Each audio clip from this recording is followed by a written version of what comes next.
This week on Dance of Joy, we talk about barbershop quartet covers of classic sitcom theme songs, ethnographic CB radio handles, and the proper use of the word dittle. All that and more as we watch Season 2, Episode 8 of our favorite 80s hit sitcom, Perfect Strangers.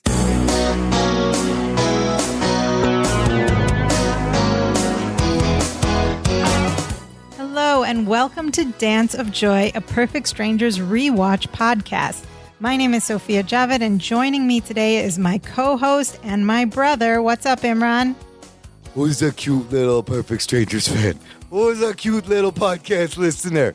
Oh, you are. You're coochie coochie. Oh, it's so adorable. I'm good. I'm ready. I got diapers. You're ready with the baby talk. Got some teddy bears, some fun dangly things to distract babies. Let's go. That's excellent, because today we're talking about Perfect Strangers Season 2, Episode 8, titled Two Men and a Cradle. So let's talk about this title for a minute. It sounds familiar. It does sound familiar, perhaps now not to younger listeners and viewers these days, but if you were around in the 80s, you might remember a movie that was very popular, a Hollywood blockbuster hit called Three Men and a Baby. I love that movie. That movie starred Tom Selleck, Steve Guttenberg, and Ted Danson, who were three of Hollywood's hottest stars at the time. And they played three Manhattan bachelors whose lives changed when a baby girl showed up on their doorstep. And of course, hilarity ensued. But this movie came out in 1987. What? And our current Perfect Strangers episode was 1986. So what is going on? Well, here's what happened. In 1985, it was a French comedy called Three Men and a Cradle. Oh, I get it. That came out in French, and it was so successful that it then inspired the 1987 hit American adaptation. And here we are, Perfect Strangers, falling right in the middle in 1986. That's crazy. My best guess of where this title comes from. So the writers were referencing a French comedy that was not yet, but somehow they knew was going to get turned into I don't know, maybe movie. in Hollywood the film was already in production and they knew about it. I don't know that this phrase, three men and a baby or two men and a something, was very common in any other context. Well, that's what Hollywood does. They take the movies, they redo them, and the first movie is fantastic, and then it had a sequel, Three Men and a Little Lady. Yeah. Not as good. Not as good. Steve Guttenberg, great in Police Academy. So we got the title. If you cracked open the TV guide back then, you would have seen the description of this episode that read, Balky and Larry discover that babysitting is no walk in the park when they return with the wrong baby. Get out of the city! Yeah, that's going to happen.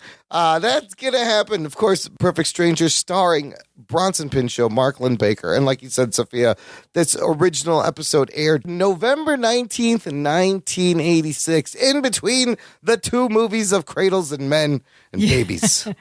But clearly we're in this trope of men and babies. And we'll see what happens. Act 1, we open at Ritz Discount. Once again, everyone's favorite weirdo store. You know, I just realized that's probably where he gets his lamps from. I think the lamp mystery is solved. Did you happen to notice what's on the sale table this episode? Oh, no. What's on sale at Ritz this week? It's like a bunch of tea Socks. kettle type things that are big and tea China cozies? looking. Yeah, no, not cozies. Tea sets? Pots, Yeah. teapots. Anyway, we're at Ritz Discount. And we open with Balky and Gina in the store. Remember Gina Morelli? Gina! She's from Italy. She's Italian. She's Yes, I Italian. remember Gina Morelli is back. And they are in the store sort of cooing at the contents of whatever's in this big baby carriage stroller thing.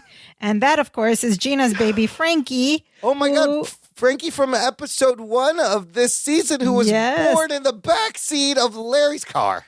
That's amazing. So Frankie's doing well. Gina's doing well. They're in the store with Balky. Balky's feeding the baby with a bottle and sort of making baby noises at him in Meposian. He's talking to him in Meposian. And here we get the opening joke. Balky says, "This little baby speaks Meposian. I just told him to drink his bottle, cry a little, and let the milk dribble down his chin, and he did it." Baby knows how to follow directions in Imposium. Open straight with a joke. Balky's offered to watch the baby Frankie for Gina over the weekend so Gina can have a romantic getaway with her truck driver husband, Steve. Remember Steve? He's a truck driver. He wasn't around when Frankie was born. He was on the road. Steve was on the road. They're still married. He's still a truck driver. But the problem is Balky, of course, really hasn't broke the news to Larry yet. He hasn't asked Larry if this is cool with him. So Larry arrives at the store and he's delighted to see Gina. He makes a little baby noises at Frankie. And then Gina tells Larry that her husband, Steve, he's a truck driver. He's gone for weeks at a time. And when they're apart, he misses her. And Larry says, well, of course he misses you. That's natural. And then Gina goes, no.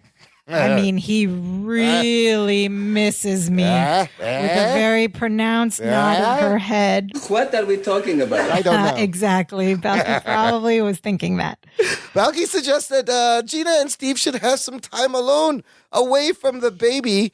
And Larry tells Balky, that's a wonderful idea. Balky is delighted to hear this of Larry say that. And Larry gets a little suspicious. He goes, Balky, why do I get the feeling there's more going on here than I'm aware of?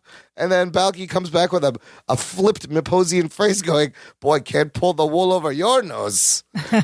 Which, of course, he meant to say the wool over your eyes, which is the common expression. Eyes, nose. Does the wool get pulled from the bottom up or the top down? That's what I kept thinking about. Because one way... In Mipos, it's probably the bottom up. But... Yeah, so you never get to your eyes. Okay, Yes.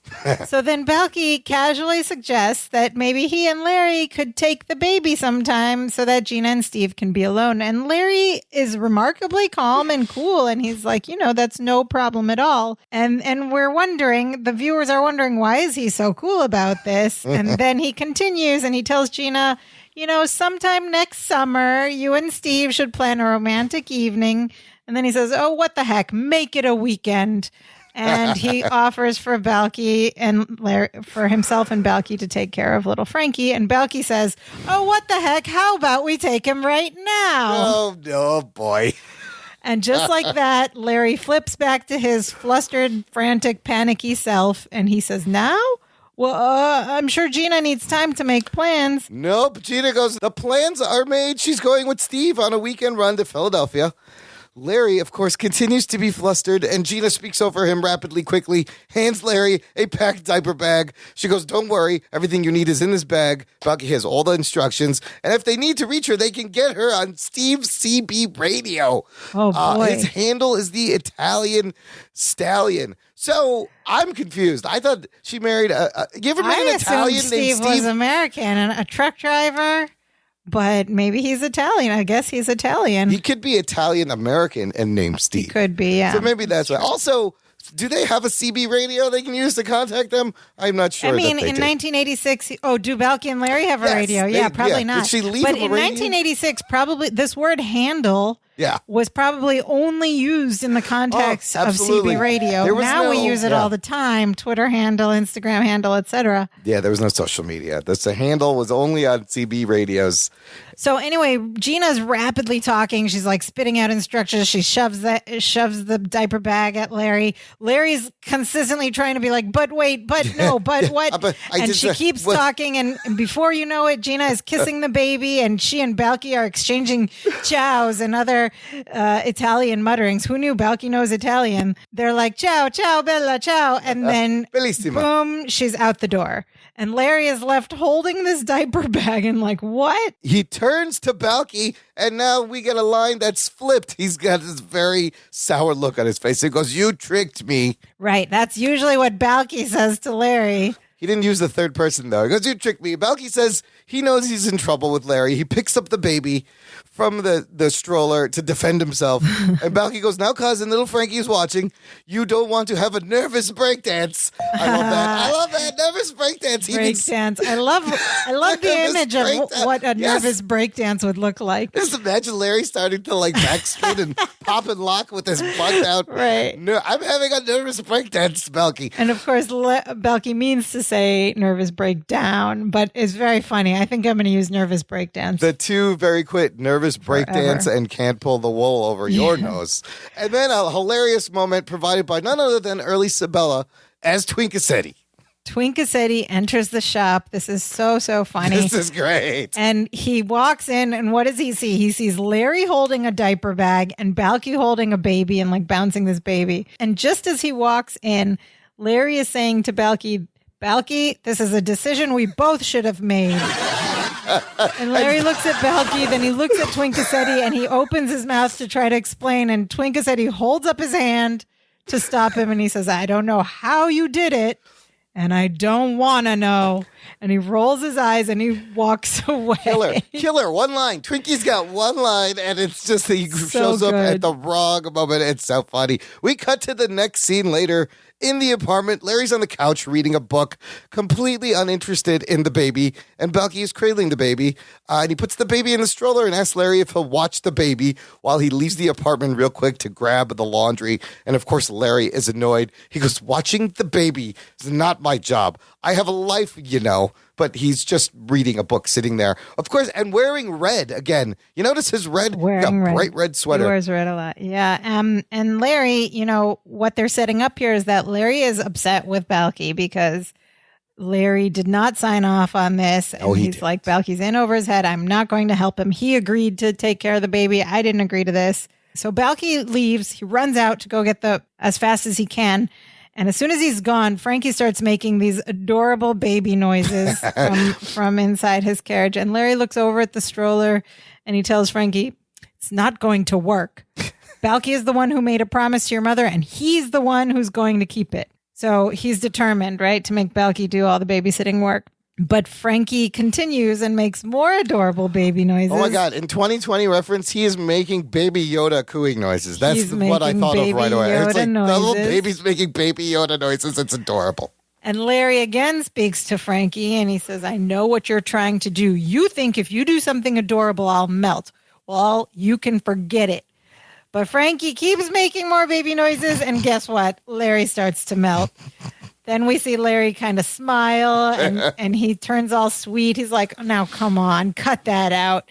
And then he leans toward the stroller and he starts to baby talk to Frankie. And just then Balky returns to the apartment with the laundry and Larry quickly snaps out of it and goes back to being his like upset stoic self with his book on the couch. Meanwhile, Balky's come back with the laundry and he sits on the couch next to Larry and starts folding the laundry and baby clothes on the coffee table. Apparently, this is his fourth load and Balky is just not loving it. He goes, this is no fun job. In Mipos, we don't have washing machines and ready-made formula.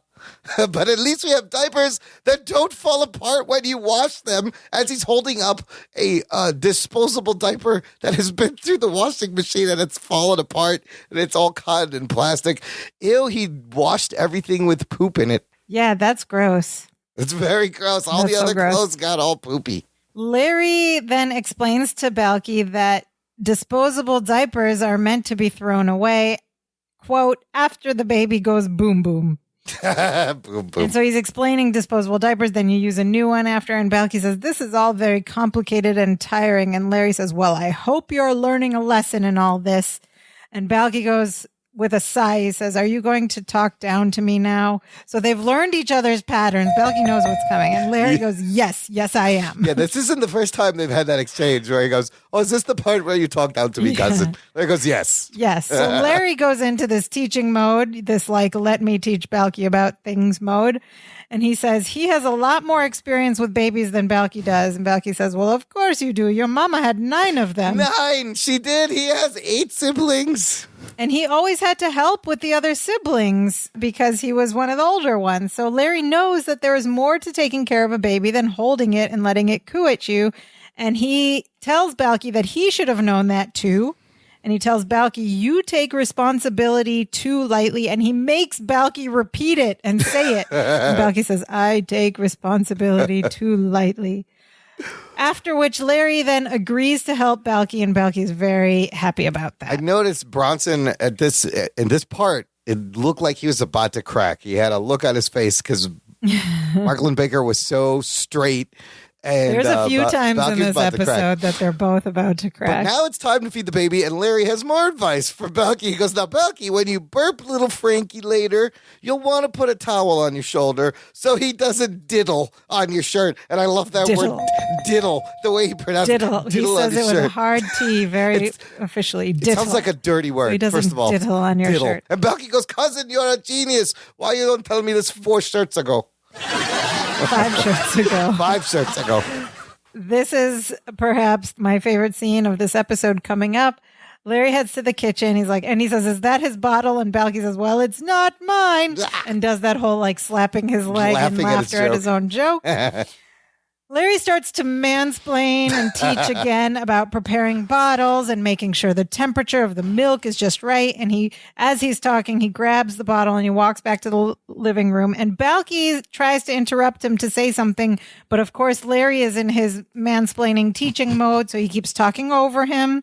He's like, and he's like, the temperature has to be just right. You have to check it this way. And he's telling him how to check the temperature of the milk by throwing a few drops on your wrist. And Balky continues to try to interject. He says, but cousin, but let me just say, and Larry keeps cutting him off like he does. What a jerk. And in a very Larry way, he says, Balky, do you want my help or not? And then he ends with his classic line, Balky, watch and learn. And Balky knows when he hears watch and learn, that's it. He can't get any more words in. So he stops talking and Larry turns the bottle to sprinkle a few drops on his wrist and the bottle cap comes off. Oh, no. Because, of course, it wasn't tightened, which is probably what Balky was trying to tell him. And the milk spills all over Larry. And now here there's a beat where the audience is cracking up. They're staring at each other. There's milk everywhere. And both Bronson Pinchot and Marklin Baker are facing each other. And both of them are trying hard, very hard to hold a straight face and not to laugh. It's very enjoyable to watch. Just and after that laughter beat, Balky says, warm enough. And then there are more laughs and Larry goes, perfect. And that's the end of Act 1. I didn't think it was possible to mansplain to a man, but Larry has shown us, yes, it's possible. Larry you can absolutely mansplain. You can mansplain to a woman or to a foreigner, apparently. Yes. Act 2 opens in the apartment, and it's 3 a.m. Balky and Larry are in their PJs and robes.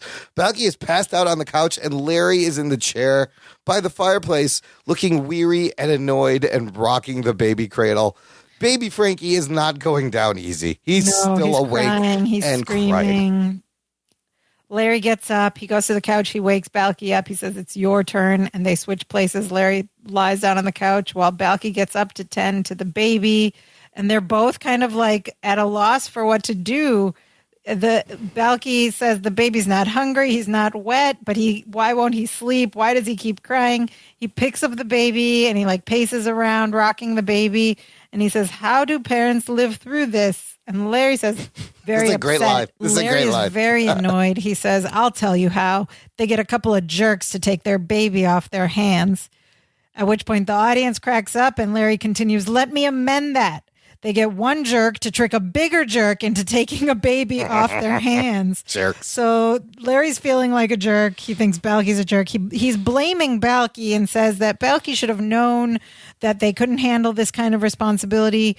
But then Balky shoots back at him and says, wait a minute, you're the one who's from a big family and you said you had all this experience with babies. So Larry sort of like accepts that. He sighs. He gets up. They go over to the baby cradle. They put Frankie in. They're both standing over Frankie in the cradle. And Larry is like, okay, my little brother Davey used to like it when I made faces at him. That's worth a try. Oh. So he crouches down to the cradle and he makes faces at Frankie. And what does Frankie do? He starts screaming. Frankie does not like that at all. And Balky says, any other bright ideas, Mr. Spock?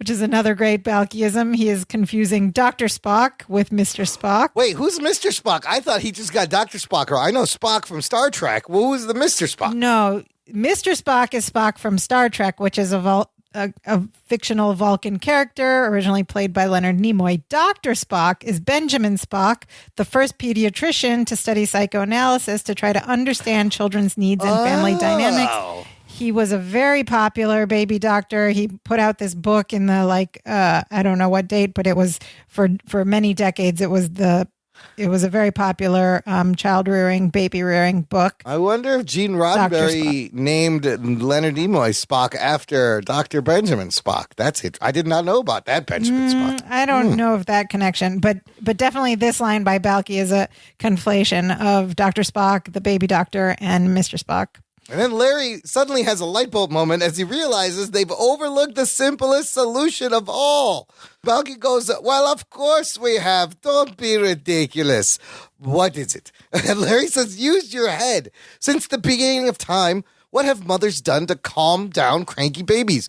Balky thinks for a minute and goes, well, I can think of one thing, but we're not equipped for that. They don't have those parts. They don't have those parts. But that's not what Larry's talking about. He's talking about singing the baby to sleep. And Balky says, cousin, for the second time in this episode, cousin, you are a genius. Is he though?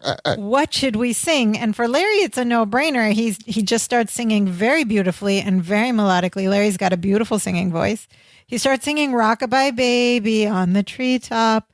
And as he continues through the lyrics of this song, we see Balky's facial expressions go from confused to shocked to disgusted. Yes, and by the time Larry is singing the final line, and down will come baby, cradle and all, Balky yells, stop it! You give him nightmares. Who made up such a terrible song? And guess what? He has a point. If you listen to the lyrics, it's a scary song. I never understood why you would sing a song about a cradle falling from a tree with a baby going splat. What is it? Who came up with this? I don't know. And Larry says it's not a terrible song. My mother sang it to me all the time. And Balky says, well, that explains a lot. Yes. And it does. Yes, all these kids have been traumatized with if you're a bad kid, you're going to fall out the tree and die fall out of in a your tree. sleep. What's a baby doing in a tree in the first place? How did the cradle get in a tree? Where is this baby's parents? What kind of irresponsible people are these? I never understood that nursery Maybe rhyme. something to do with a stork dropping it there. I don't know. So Balky says Frankie should hear a song about a happy family. He says, with happy little children who don't fall off trees. And he starts to sing to Frankie. What does he sing? Here it is. Here's the story of a man named Brady. He was busy with 3 boys of his own. Old men living all together. Yet they were all alone. Till the one day when the lady met this fellow. That's the harmony. And they knew that it was much more than a hunch. Should somehow form a family. That's the way we all became the Brady Bunch. The Brady Bunch. Beautiful. The Brady Bunch. That's the way we became the Brady Bunch. Oh my God, Mark Linn-Baker should form a barbershop quartet now and do TV theme songs with barbershop quartet melodies. Well, we spoke about that in our last episode. We'd love to see an album of Larry and Balky duets. I love we get more singing this episode. We got singing last episode, and then their harmonies and his. And the great thing about this particular song and scene is that when Balky starts to sing the first line of the Brady Bunch song, Larry at first looks at Balky like he's crazy, he's like, even though Larry's the one who sang this crazy song about a cradle falling out of a tree. But he first looks at Balky like he's crazy, but then quickly realizes that it's working, and Frankie has stopped crying. So then he joins in on the next verse, and it's beautiful. Yeah, you see his face, and he's like, oh my God, it's working. And then he joins him right at the right time for lovely harmonies, and the da-da-da-da-da is the funniest thing when he does that. You're not expecting I love it that. when people sing the instrumental parts of songs. Time for Act 3. It opens in the apartment. Larry enters and wheels the stroller back into the apartment. Oh, they went out. They went out for a little excursion. Larry says, I wonder where they went. Larry says, the park's a totally different place when you have a child with you. Balky enters behind him, holding balloons and a soft pretzel and a big smile. And Larry goes, and taking Frankie along was fun, too. Zing. A classic misdirection joke. Set up, punchline, boom. Balky's a big baby. So we see the gentleman enter back to the apartment with the baby, and they're feeling very proud of themselves. They're feeling very confident. They talk about how Frankie was great at the park. He took a nap. He woke up and was immediately perky. He didn't need time to adjust like other babies. He was smiling at everyone who looked at him. And Larry then starts criticizing the other parents at the park. That's how confident he's feeling. He says, I bet the other parents were jealous. Did you see how nervous they looked? And then he says, I don't think they've had any experience with babies at all. I don't know what the big fuss is. After all, what's a baby but a short adult in plastic pants? It's just a tiny person. So he's back to feeling overconfident with his experience and proud of himself. And then the baby starts to cry, and Balcony recognizes this cry. He goes, I recognize this cousin. This is a wet diaper cry. Larry hands him a fresh diaper, goes to the kitchen, still humming the Brady Bunch, going, Right, he's in a very good mood. As he opens a can of soda, Balky begins to change the baby's diaper in the stroller, and suddenly he stops, and he has a very concerned look on his face. He goes, cousin, the last time you changed little Frankie, was he a little boy or a little girl? Larry stops humming the Brady Bunch and goes, he was a boy. The baby in their stroller is a girl. They have taken the wrong baby home from the park. Oh, no. And now crazy, frantic, crazed Larry in is one back. moment, Jekyll and Heckle, Dr. Jekyll, Mr. Heckle, Larry becomes frantic right away, and he he rifles through all the blankets in the stroller to check, to see for himself, and then they both sort of leap back, and Larry goes, oh, my Lord, that's not a boy. This is one of my favorite oh my lords from Mark Lindbaker, because he's just, oh my Lord, and it's like so enunciated and pronounced. It's also funny to imagine him like looking at a naked baby girl and being like, oh my Lord, he's like a 24-year-old young man. He's like, where's the ding dong? Something's missing. And now, Sophia, I think this brings us to, we haven't done this in a while, but I think it's time for a Perfect Strangers reenactment. Reenactment. Yes, I think this is a great time because we have a very funny exchange here. What part would you like to play? I'll play Larry. You'll play Larry. Okay, Yes. So the scene is Larry is now frantic because he's realized what has happened. Frantic Larry grabs Balky by the chest of his shirt, and they're in their classic face-off positioning, very close to each other, grabbing him by the chest of the shirt. Larry goes, how could something like this happen? Well, maybe it happened during the puppet show. There were so many carriages, just like Frankie's, and you didn't notice. You took the wrong carriage. I took the wrong carriage? Well, I couldn't be pushing the carriage. I was getting the balloons. Well, you were the one who wanted the balloons. Well, they were for Frankie. Well, they're not for Frankie now. What are we going to do? All right. We'll go back to the park and look for Frankie. Wait a minute. I got it. We go back to the park and look for Frankie. Right. Wait a minute. What if he's not there?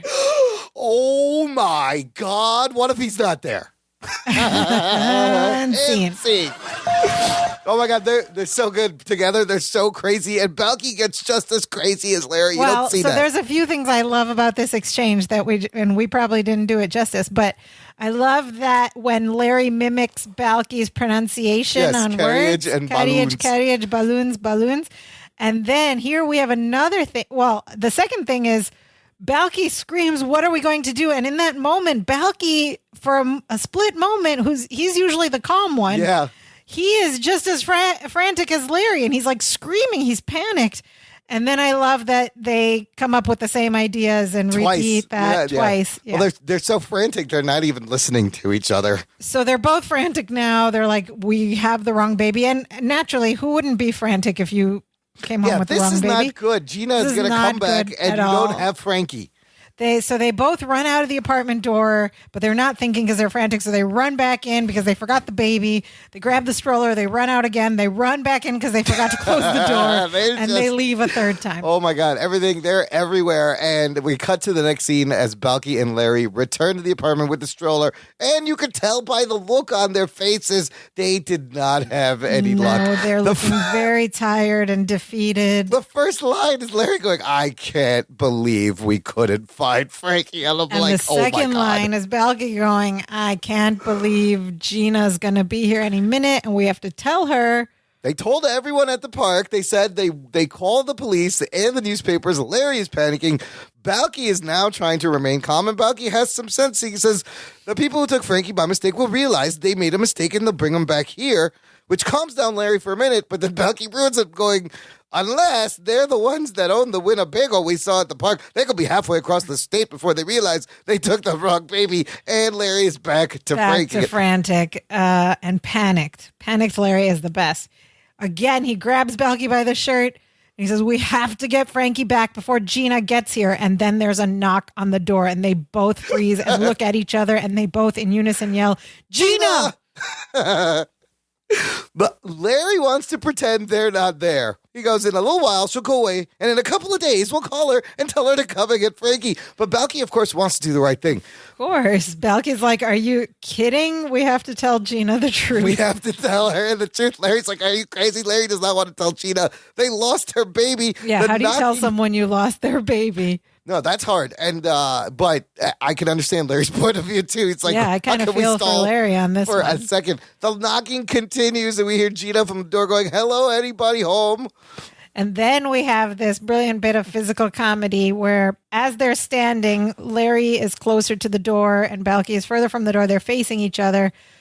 Balky tries to go to the door to let Gina in, and Larry blocks him and stops. And he goes, oh, no, you don't. No, you and don't. Balky picks him up by the waist, and they switch positions, like swings him around to be further from the door, and Balky takes his place. He goes, oh, yes, I do. And then Larry picks Balky up by the waist and does the same thing, switches him around in positioning. He says, oh, no, you don't. And they go back and forth. Oh, yes, I do.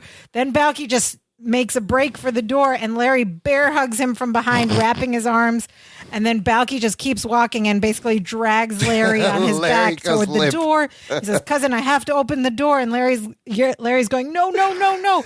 And then Balky swings the door open. They both quickly pop out of it. They act more normal and in unison very pleasantly go, hi. Which will become a frequent Perfect Strangers gag with Balky and Larry. We have seen it once before in the gym episode where they meet Jennifer and Marianne. Hi. And so Gina enters, and Larry immediately diverts her from looking in the stroller, takes her to the couch. He goes, oh, you must be tired. They all sit down. Gina's in the middle of Balky and Larry on either side. Gina says she hopes Frankie wasn't too much trouble, and Balky starts to tell her what happened. He starts to fess up. Larry interrupts and says, well, we were having so much fun with Frankie. What he's trying to say is we just hate to see him go. He's trying to buy time. I don't know what he thinks is going to happen at this time. Yeah, I don't know. Maybe somebody will see the ad. Yeah. Balky continues to try to tell Gina the truth, explain what happened in the park. And Larry interrupts him again. And he asks Gina how her weekend was. And Gina says, it was wonderful and very romantic. Gina goes, Steve and I worked out a lot of problems. We decided when Frankie gets a little older, we're going to have another baby. Maybe we'll have a girl next time. And Balky, without missing a beat, goes, maybe sooner than you think. I love that so fast. So Balky again tries to start explaining and fessing up to what happened, and Larry again interrupts him and says to Gina, you look terrible. Oh, God, he's going to the nuclear option now. And he gets her to stand up, and he's like ushering her to the bathroom. He says, you should freshen up. You've been on the road for like 18 hours. You should freshen up before you see Frankie so you don't scare him. And Gina's like protesting the whole time, but Steve is waiting in the truck. But Larry like pushes her into the bathroom, shuts the door, and then like runs back all frantically to the living room to Balky and grabs him by the shirt again. And he's like, what are you doing? He doesn't want Balky to tell Gina the truth. And they're standing there and face off again when there's another knock on the door. They freeze, look at each other, and yell in unison, Steve! I love before, though, when he's like ushering Gina to the door, the switch. Mark Lynn-Baker does this switch so good. He's like, freshen up. He can wait. And as soon as the door closes, he turns and his eyes open wide. He's like, and he marches over to Larry. Becomes that monster again. So Balky says, I've got to let him in. And Larry goes, are you crazy? He's a teamster. He'll kill us. This is definitely an Italian-American stereotype truck driver, basically. Italian-American Steve. Teamster. Italian stallion teamster that everyone's scared of. You want to make him mad. So there's more knocking on the door, and then they do the exact same physical comedy bit of lifting each other and switching places. Oh, no, you don't. Oh, yes, I do. And then Balky breaks for the door again, and Larry bear hugs him from the back again, and he gets dragged on Balky's back to the door. Balky again swings open the door. They snap out of it to act normal and say in unison, hi. But it's not Steve at the door this time. It's a woman who immediately looks into their apartment, sees the stroller, and yells, Katie. And the guys look out into the hallway and see another stroller, and they yell, Frankie. And they run that way, and the woman runs into the apartment, and they wheel the other stroller back in. They park it right next to the identical stroller in their living room. And by this time, the woman has picked up her baby in relief, and she introduces herself as Linda Richards. And she says, when I discovered I took the wrong baby, I was almost out of my mind with worry. And Larry says, oh, he was worried. I'm just out of my mind, which I thought was like a nice little brilliant wordplay tossed in there. So anyway, Linda Richards says that people at the park told her to come here to their apartment, and she thanks them for taking care of Katie. And she says, well, I better be going. My husband has a Winnebago double parked out front. They are the Winnebago people. It was the Winnebago people, and they could have lost Frankie just for like that. For a long time. So Larry rushes Linda Richards and her baby out of the apartment, shuts the door, and returns to Balky and Frankie. And he's panting. He's like, we made it. And then he stops and goes, and you were going to tell Gina the truth. Like, he completely gets his breath at that point. His temperature changes so fast. On a snap. And then Balky goes, how do we know this is little Frankie? Larry goes, there's only one way to be sure. And they open up all the blankets in the stroller and open the baby's diaper. And Balky and Larry stare back and say, oh, yeah, that's him, all right. Oh, yes, that's him. Balky goes, little Italian stallion. Oh, my God. Okay, hold on. This is a family-friendly show. Yikes. In 1986 on primetime, are they making jokes about a baby boy's package? What kind of package does this boy? Well, they are Italian. He's 100% Italian. Yeah, but I just thought that line was like a little out of character for this show. At least we get to see the baby this episode, unlike when the baby was born and you didn't see him We at all. do not, however, get to see the baby's Italian We don't stallion. get to see the baby's Italian stallion. So it's not that kind of show. It is fairly still family friendly. So just then, they're just in time with Frankie back because Gina comes back from the bathroom. Unbelievable. And they're like, oh my God, we made it. They hand her the baby. She says, thank you so much for taking care of him. Then she looks down at Frankie and she says, why is he wearing a T-shirt that says Katie? And they're both like, well, they're like, yeah. I don't know. We don't get to hear the explanation. No, we don't. Or even if they gave her an explanation, who knows? No, but we have one more little scene. We cut to the next scene. It's a little bit later. Gina and Frankie are gone. Balky and Larry have a bowl of popcorn and they're like settling in to relax in the living room. And Larry says, except for the last hours, I kind of enjoyed having Frankie around. And then he realizes, of course, for the last few hours, he wasn't around. And then we hear the music. What does the music mean? It's lesson time. Yes. As Balky says, he realizes what a lot of work it is to be a mother. It is a lot of work. That's very nice that, these two young bachelors come to this wholesome realization. Yeah, they got to experience that, it's how not hard it is. Like just the description. It's not a walk in the park. Balky says he's going to buy a present for his mama to say thank you. And Larry says that's a great idea. Larry's going to send his mother some flowers also. After all, she did have to raise 9 babies. 9 babies, yeah. Oh, my God. So then Balky says, it's not easy having someone depend on you to take care of them when they can't take care of themselves. And Larry says, yeah, that Frankie was a handful. And Balky says, I was talking about you. And then the final joke, the final little button moment, as they say in this act, is Balky clicks the remote to turn on the television. And what's on? What do we hear but the Brady Bunch theme song? Of course. And it plays for a while. We hear the Brady Bunch theme song. And when it gets to that little instrumental part, they both chime in unison. Da-da-da-da-da. And roll credits. What a fun babysitting episode. This was a very fun episode. I enjoyed this one a lot. I did have a couple of questions. Is there an elevator in the building, or are they carrying the carriage up and down like 3 flights of stairs every time? It's got to be about 3. From the outside exterior shots, they're about 3 or 4 floors There's up, no right? way there's an elevator in that building. That looks like a walk-up to me. And so does that mean the other woman and Gina also have to carry that? Yeah. And it's a huge stroller. It's like an old-timey carriage. And no one's out of breath when they enter the apartment with strollers. They Maybe just it's a long hallway from the stairs to the apartment. So that was just my one comment. And I'm like, how they getting this up and down the stairs? There might be an elevator. We don't know. A couple of interesting facts to note about this episode. This is the second and final appearance of Gina, played by Candy Milo.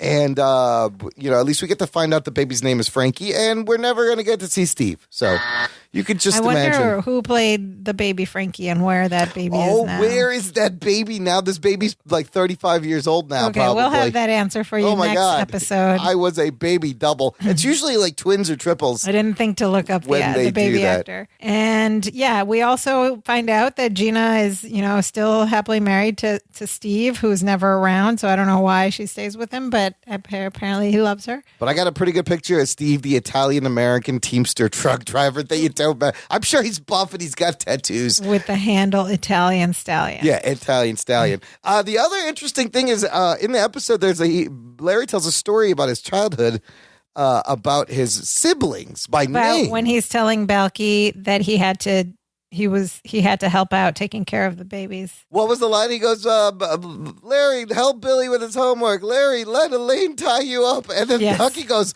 boy, that Elaine was a pistol. And I'm so glad he said that because I remember in the last time he talked about his siblings, Elaine was the one who used to tie him down and cut his hair against his will. Yeah. And Elaine is the one doing all the horrible bully things. Elaine must have really bullied Larry a lot growing up. She's a pistol. And in fact, throughout all the seasons, Elaine is probably the most mentioned of the Appleton siblings because she tormented him so much. And she even shows up later on. Oh my God. I can't wait to meet Elaine. And Billy's coming and too. Brother Billy is also mentioned. He's also makes appearances in the series. Stay tuned for that. We're going to meet some of these Appleton siblings. I can't wait to meet the Appleton siblings. That's exciting. And then the last thing, just like how everyone said Vegas, this singing of the Brady Bunch theme song going da-da-da-da-da. I feel like people do that a lot now, and I guess nobody ever did that before. I feel like that's how you just sing along to the Brady Bunch song. Yeah. You go da-da-da-da-da. I wonder if younger viewers who might be listening to us today have an idea of what the Brady Bunch was about. But I feel like the Brady Bunch was well known enough that even younger people know it now. Oh, you know that theme song. All you got to say is, here's a story. Right. So as we talked about in the beginning, this what are the tropes that we see in this episode? This is about young bachelor men who suddenly are with a baby and have to figure things out. And they're panicked in the beginning, but by the end of the story, they've come to adore this baby. Is this a trope? I think it is a TV trope because, as I mentioned before, the premise happened a year prior in a very popular French film, and then it was repeated a year later in a very popular Hollywood American version of that film. And maybe it was like an 80s trope, but I feel like it comes back every now and then because if anyone's out there who's a Schitt's Creek fan. Yeah. On Schitt's Creek, season 5, episode 5, we see a similar story. It's not about bachelors. It's Moira and Johnny Rose offered to babysit Roland and Jocelyn's baby. And they're older and had nannies for their own children. So they're like, but no, we can do it. And of course, the similar types of hilarity ensues. It's just a funny, relatable setup. Like right now I'm thinking of, in the movie, 3 Men and a Baby, just seeing grown men wrestle with diapers. And then that shot where you have, Tom Selleck is in it? Yeah. Tom Selleck holding up the baby and it's just peeing on him. Yeah, that's a classic There's just scene. a stream, right? So it's always going to be a hilarious setup, whether you're practicing putting a diaper on a turkey or... There's always something about the baby spitting up on fancy clothes. Make sure he doesn't diddle And in fact, on on you. Schitt's Creek, their baby does in fact diddle on Johnny Rose's fancy suit. That's hilarious. Schitt's Creek cleaning up on the Emmys this year. It's a very popular show. Yep. People are catching up. It won like 7 Emmys, like all the Emmys at the beginning of the show. Let's move on to some of the Balkyisms and catchphrases from this episode. Don't be ridiculous. Of course I have. Don't be ridiculous. 3 times. Three times. That's a high. There was a lot of things to not be ridiculous about in this episode. Yes, indeed. We have some great sort of like almost American idioms, but slightly twisted from Balky. Can't pull the wool over your nose. You don't want to have a nervous break dance. Any other bright ideas, Mr. Spock? 3 good ones. I still love, oh my Lord. We have an oh my Lord. We also have an oh my God. Oh my God. We have a watch and learn. That's a great Larry catchphrase. There was an opopo in there. Opopo. There's 2 cousin, you are a genius. Cousin. And then hi. Hi, They 2 do highs. that twice too.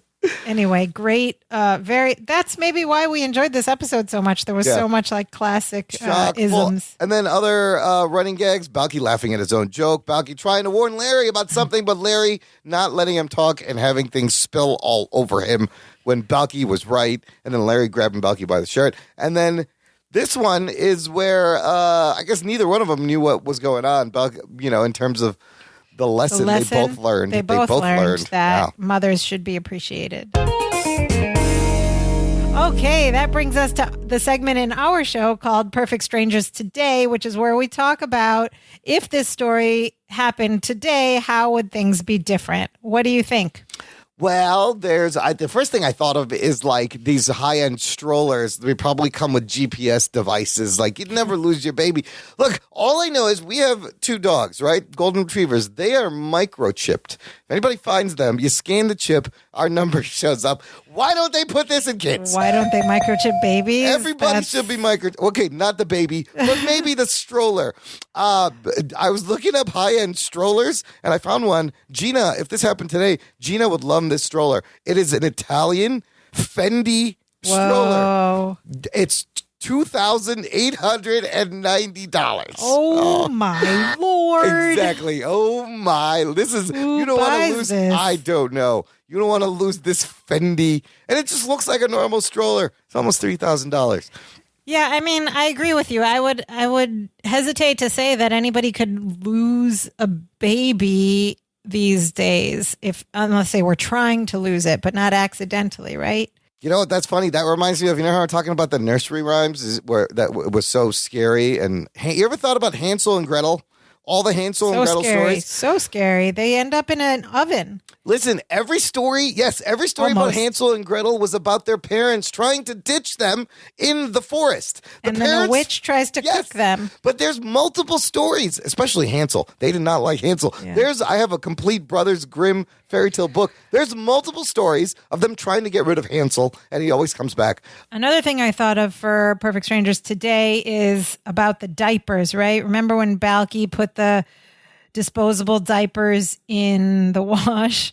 Now, disposable diapers are still very popular. Of course, I caveat all of this by saying I'm not a mother. I've not had babies, but disposable diapers do seem to be very popular still. But what's also very popular again, still maybe for the first time, are cloth diapers.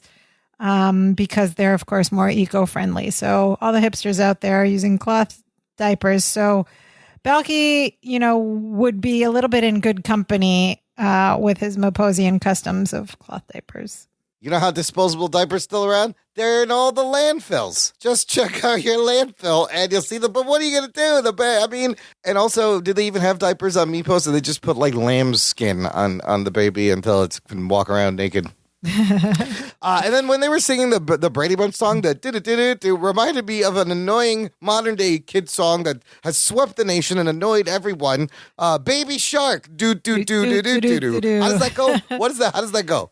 Baby shark, do do do do That's do. it. Baby shark. That's This is how prevalent this song is. We don't have children. Neither of us have children, but we know it well. Teletubbies and Baby Shark. Everybody's down. And then the last thing was, you know how she goes, you can get me on Steve's CB radio, Italian Stallion.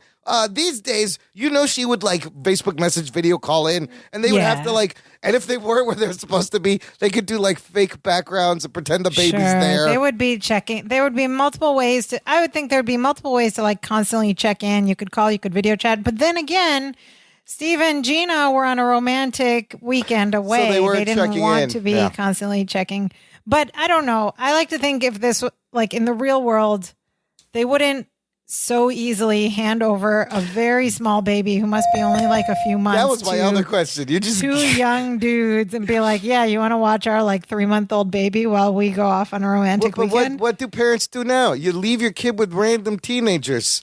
And you're like, here, watch my baby. Not at 3 months. Maybe not at 3 months. At 3 months, they leave them with like grandparents or other people, or not leave them at all. Did you ever babysit when you were a teen to like make money, like Babysitters Club? No, I worked in coffee shops. You did the coffee shops, yeah. No, I did not babysit. That is way too much responsibility then and still for me. It's a lot. Like, you want me to watch your thing that you made? Your small human that you made? No, thank you. I need to learn CPR for $4 first. an hour? Yeah, this will be great. That's all good stuff for Perfect Strangers today. Of course, listener, if you think of anything for any Perfect Strangers Today segment, make sure you let us know. Let us know. Even if it's a past episode we've already done, we want to know. Yeah, we'll go back and we will talk about it. Sophia, we got a very special shout out segment. We have received our first voicemail. Get out of the city. Yeah. The voicemail button works on the website, listener. It works, everyone. Check it out. Leave us more. Visit danceandjoypod.com. There's a little microphone icon at the lower right corner, and you can click and leave a message just like the one I'm going to play now from listener Queen of No Chill. It's Fatty Gucci Belt Buckle. Fatty Gucci Belt Buckle. If you listened to our episode last week, we shouted out Queen of No Chill, who has a couple different names on different platforms. Queen of No Chill on Twitter, however, is the best Twitter name I've ever seen, which is Fatty Gucci Belt Buckle. Which, Queen of No Chill, if you're listening, that's my favorite thing of all time. And I must have spent the next 3 days last week just saying Fatty Gucci Belt Buckle to myself. Here's what Fatty Gucci Belt Buckle had to say. Hey, I just discovered your show about a week ago or so, after I got finished just recently binging the whole series all the way through, and I was just kind of in my hyper focus mode, and just like, watching a bunch of interviews from them and just reading all the information I could like a nerd. And I came. Wait, can I just say how awesome it is to watch TV shows in the modern future time that you can do that, and like. That's a common practice for me now. Binge and research simultaneously. Yeah, I'll watch everything. I'm like, okay, I got to look this up. I got to find out this thing. I got to see if there was any Easter eggs. And we never had that before. I'm on Reddit all the time as I'm watching things. Is there to read a Perfect Strangers Reddit? We should be in there. We should. Anyways, back to Fatty Gucci Belt Buckle. Across you guys, and I'm so glad I did, because I was getting a little sad because the show was over, and I was just like, man, I feel like I've done everything. So I'm fortunate for this show, and I'm fortunate that I found it relatively not long after you guys had started, and I'm already caught up, of course. So I really enjoy listening to you two, and I'm a big fan of the show. Have been for a long time. And keep up the good work.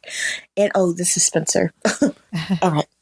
Bye. Bye, Spencer. Thank you so Queen much. of No Chill. Thank you so much for that lovely message. We appreciate you, and we hope that you continue to enjoy our show. I love how we just we connected with her online, and now we've got a voice with a name, and Fatty Gucci Belt Buckle rules. We're going to be best friends with Fatty Gucci Belt Buckle before too long. That's it for this week, listener. Don't miss next week. Come back. Stay tuned, because next week things get a little crazy and serious. What happens next week, Sophia? Next week, Balky and Larry go to court. What? And get arrested. Dude, it's crazy. There's a lot of law and mobsters and actual cops. It's a very crazy episode. So all you lawyers and legal types out there, make sure you tune in next week. That's right. Get ready to point out all the inaccuracies and how they did not serve the papers correctly. I don't know. And of course, we would love to hear from you. If you're still with us, if you're watching our show, if you're new to our show, if you're enjoying our show, leave us a voice message like Queen of No Chill. Yeah. We'd love it.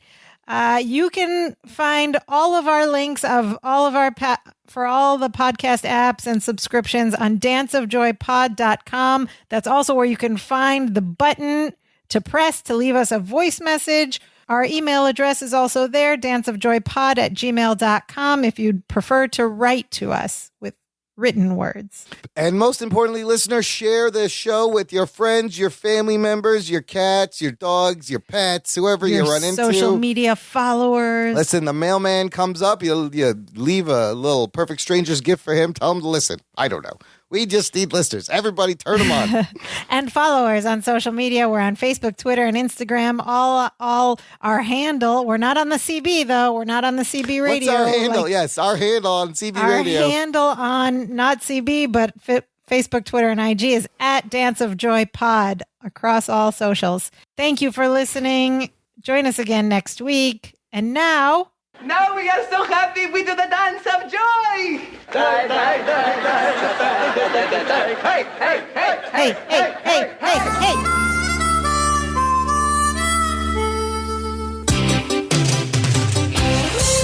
Da da da da dun.